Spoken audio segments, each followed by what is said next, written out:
If you watch media too much, it's pretty easy to get stressed out. So I try to balance that with actually looking at a lot of statistics. I mean, we want to keep improving the state of affairs for the world and make it a better place, but poverty levels are lower than they've ever been worldwide. So there's a lot of good things happening as well.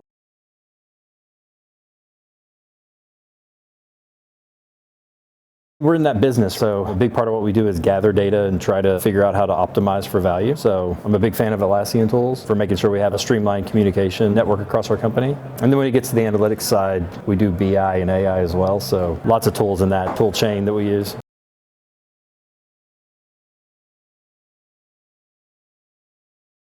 I believe in following your gut, but you can do it in a way where you don't make a big mistake. Test what your gut's telling you a little bit and see if it's true, and then test it a little more. And if it keeps feeling like the right thing, then you know you're on the right path.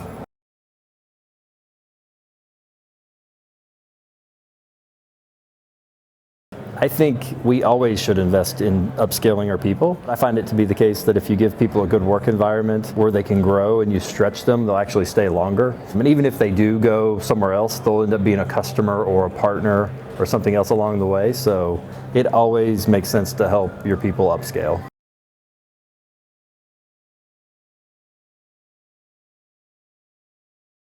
I'm not as worried about that part. I understand robotics and things like that could replace some of the lower skilled jobs that we have, and I think that's happening and will continue to happen to some degree. But I studied AI a bit, and I think for a very long time, it's going to require a lot of human intelligence to drive the artificial intelligence, and so I'm not too worried about that.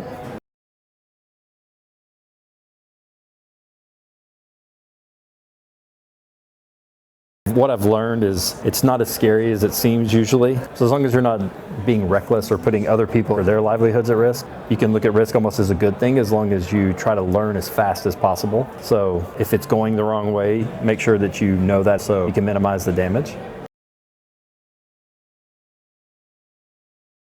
When you're young, figure out what you're really passionate about. Try a lot of experiences, especially people at the college level. I would try to do as many internships and get as close to what I think I want to do as possible in the real world.